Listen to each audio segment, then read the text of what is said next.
When HSTs were introduced on the CrossCountry network, these sets were put to work on among the longest train services in the UK, running from the south coast towns of Penzance, Plymouth, Bournemouth and Portsmouth to the far north of England and Scotland, and, at their peak, could see these high-speed express trains operating to nearly every corner of the British Isles, as well as some diagrams that even ran into the capital itself. The CrossCountry network was traditionally designated as the main service pattern between southern England, the far north and Scotland, with nearly all trains routed via Birmingham New Street and avoiding the central terminus stations of London, the primary core of the route, which stretches between Bristol, Birmingham, Derby, Sheffield and Leeds, being the domain of the former Midland Railway, while other services travelling to south coast destinations such as Brighton, Portsmouth, Southampton and Bournemouth either wound their way via Oxford and Basingstoke to reach the former Southern Railway, or were routed via the West London line through Kensington Olympia, and picking up the main lines out of Victoria and Waterloo at Clapham Junction.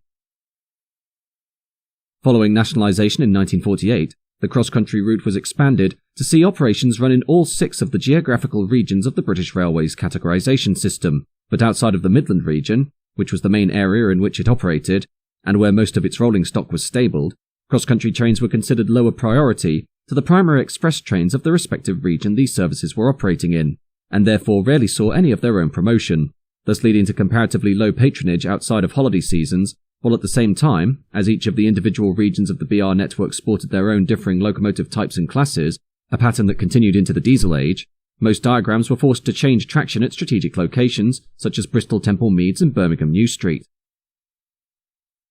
It was for these reasons, combined with the extremely long distances of most trains operating along the route, that cross-country services began to lose out early when motorways and domestic air travel rose exponentially during the 1960s and 70s, the main traffic utilising cross-country trains being either short-hop commutes between major centres along the spine of the route in the Midlands, or during the summer holidays, in which times, due to a massive influx of people travelling to the resort towns of Devon, Cornwall, Somerset, Dorset and Hampshire, it wasn't uncommon for relief trains utilising spare locomotives and older coaches to be pressed into service to satisfy the huge demand, although sadly, the seasonal peaks of the cross-country network could not fully cover the troughs, and by the beginning of the 1980s, this part of the British rail system had long been neglected, its locomotive haulage comprising a motley fleet of either the ubiquitous Class 47 or heavyweight aging Class 45 and 46 peaks sourced from the Midland region's pool of engines, usually allocated to primary expresses out of London St Pancras or on the Trans-Pennine service. It was therefore apparent, following the introduction of the high-speed train on the Western region in 1976 and the Eastern region in 1977, that the only way to help the cross-country service overcome its severe lack of patronage on long-distance operations was to bring in HSTs, of which the first sets began work on the primary corridor between Scotland and southwest England on May 17, 1982, this move coinciding with an initial promotional campaign, in which the cross-country run was briefly marketed as the Heartline of Britain route, though this moniker was soon abandoned, while HST sets introduced on these operations, unlike those working on express trains into London, comprised 7 coaches instead of 8, through the removal of one of the first-class trailers, the rationale being that cross-country services were used less by business travellers than those trains running to the capital, the first-class designation being at no particular end of the train, as these services didn't run to any of the London termini, the usual convention being that first class would be at the London end of the train, and thereby closest to the doors and taxi rank for higher priority executives and managers working in the city. This wasn't to say that British Rail didn't consider the cross-country operations of high value though, as the arrival of HSTs on this route, which brought about a resurgence in passenger numbers similar to that of the other regions, resulted in something of a renaissance for these often forgotten trains, so much so that, from 1985, the newly formed intercity sector of BR would operate a restaurant service aboard a recently reintroduced range of named top-line expresses, including the Cornish Scot between Glasgow Central and Penzance, and the revived Pines Express between Manchester and Poole in Dorset. The widespread expansion of HST operations over the course of the decade, meaning that loco-hauled services could be relegated to semi-fast and lower priority operations, the tired Class 45s, which were now largely non-standard as their numbers dwindled, bowing out of service by the end of 1990. Although due to the cross-country system being of a somewhat lower priority than the individual regions serving London, deployment of the HSTs was not as widespread as on the core intercity routes to the capital, and therefore it was still common to find Class 47s hauling Mark II coaches on cross-country trains to supplement its allocated pool of HSTs. In addition to the cross-country network, HSTs were also introduced on primary expresses along the non-electrified sections of the West Coast Main Line between London Euston, Crewe, Chester, Bangor and Holyhead, these sets being first introduced in September 1991 to replace loco-hauled stock, which, at the time, was powered by Class 86 electrics between London and Crewe, before switching to Class 47 diesels to run along the North Wales coastline to reach Holyhead and vice versa. The improved reliability of the HSTs, together with the removal of a loco change at Crewe, seeing a reawakening for the long-neglected North Wales services, which, like the CrossCountry network, included the revival of named trains in the form of the traditional Irish Mail Express of London and North Western Railway heritage between London and Holyhead. Designated sets comprising 8 coaches through the addition of the second first-class coach, with first class being placed at the London end of the train. On October 24, 1994, HSTs ventured for the first time to London Waterloo, as, in order to complement the upcoming Eurostar service between London, Paris and Brussels, a contingent of 8-car HST sets allocated to cross-country operations was subleased by European Passenger Services, or EPS, the part operators of the Eurostar service, to run the Eurostar Link service from Waterloo to Manchester and Edinburgh, these trains being an interim measure before a dedicated regional Eurostar operation between Scottish and Northern English cities could be established. The Eurostar Link operations working 1 train per day in either direction between Waterloo, Edinburgh and Manchester, and all services utilising the West London line, before Manchester services broke off at Willesden to join the West Coast Main Line, while Edinburgh services travelled around the North London line to Camden before connecting to the East Coast Main Line. These two diagrams joined in October 1995 by an additional service to Cardiff that left the West London line at Old Oak Common and would operate in conjunction with the first train of the day to Paris. The Eurostar Link service, due to the demands of the UK Border Force,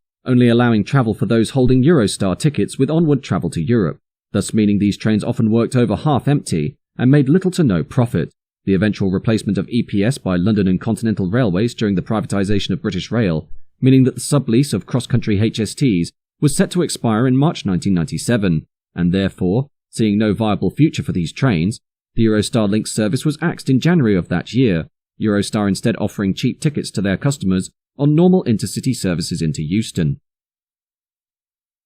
In November 1996, the Virgin Rail Group was announced to have won the bid to operate the CrossCountry franchise, which commenced on January 6, 1997, followed that same month by the announcement that Virgin had also been awarded the West Coast Main Line franchise, adopting a fleet of 52 HST power cars from the cross-country pool, based at a variety of locations including Plymouth Lara, Manchester Longside, Leeds Neville Hill, Derby Etches Park, Edinburgh Craigentinny, Glasgow Polmadie, and Bristol St Philip's Marsh, while also including 5 power cars that were officially allocated to the North Wales service. Although these could be interchanged with those from the wider cross-country franchise, the cross-country network remaining largely the same, although operations were reduced on more ancillary services and trains south of London. Virgin's goal being to focus on the trunk route between the southwest and northeast, although one notable infamy of this early period was the severe unreliability of Virgin's HST fleet, a mixture of poor maintenance and long working hours, meaning that the franchise had soon established itself as having the worst punctuality of the newly formed private companies, the fickle nature of these sets being so notorious that additional Class 47s were leased from freight operator EWS to act as rescue engines, and were strategically stationed at a myriad of locations so they could leap into action in the event a Virgin HST happened to break down somewhere nearby. Gradually, reliability was addressed, and with their sets being slowly repainted from the former intercity colours to the somewhat attractive Virgin corporate red and charcoal, these trains were busier than ever before, often requiring the lease of extra sets from other companies during the summer months to supplement their own fleet, with sets usually leased from either GNER or Midland Main Line, as their northern bases were more ideal for a single out-and-back journey to the southwest, though in reality, the HST's time on the cross-country network was coming to a close the moment Virgin took over, as part of their franchise commitment was to upgrade the fleets of both the cross-country and West Coast networks with a slew of new trains, resulting in the introduction of brand new tilting Class 390 Pendolino electric multiple units for the West Coast Main Line, which would complement a £13 billion upgrade to that main line's infrastructure, while the cross-country network would see the arrival of non-tilting Class 220 and tilting Class 221 Voyagers, the order for these trains being placed in March 1998 for 34 of the former and 40 of the latter.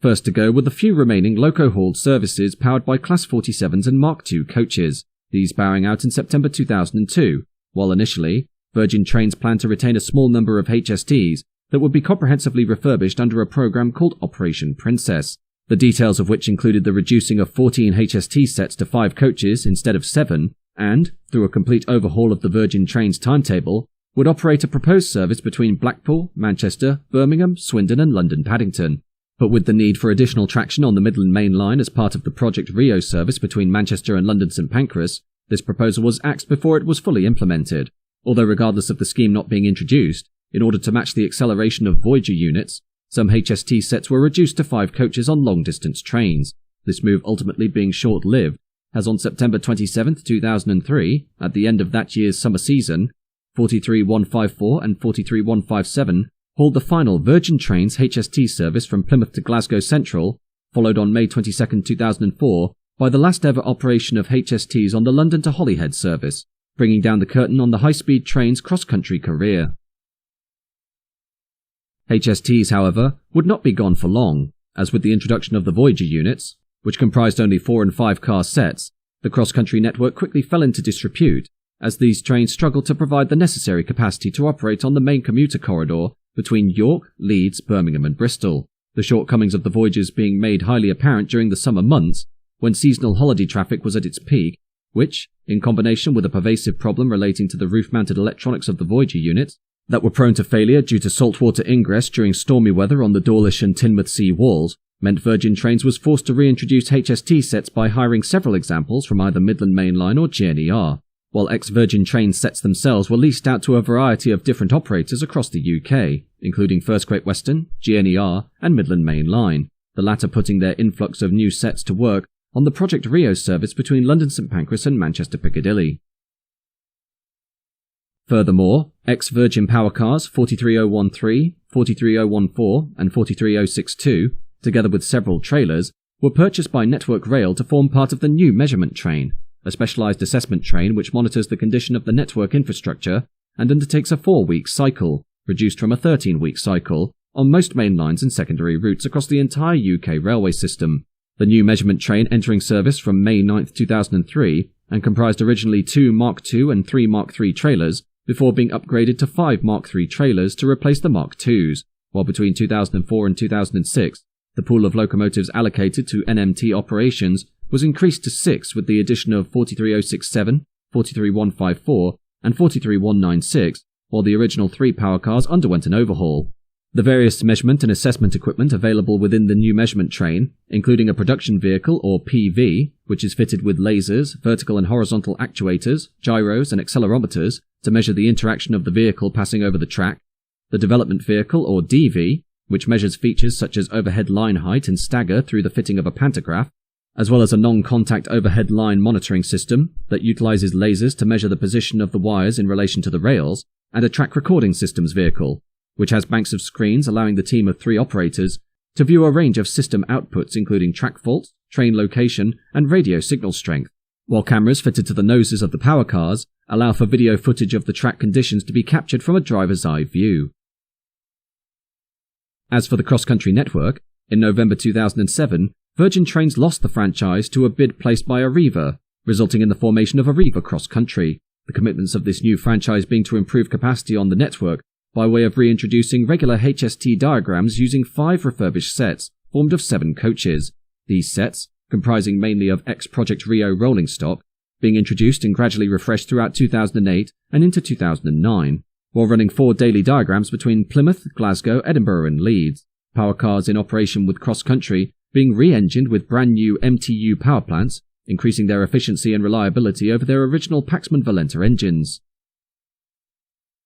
Today, CrossCountry is the last long-distance operator of the HST, and with a recent refurbishment of the Mark III trailers, in which the original slam doors were replaced with automatic sliding doors, the general outlook is that CrossCountry will continue to operate these sets well into the 2020s, although with the proposed introduction of Class 810 Aurora bi-mode units on the Midland Main Line with East Midlands Railway, which is expected to supersede a majority of their Class 222 Meridian units, together with a replacement of Avanti West Coast's 20 Class 221 Super Voyagers by Class 805 and 807 units, viable successors for the HSTs could potentially be introduced from as early as 2023.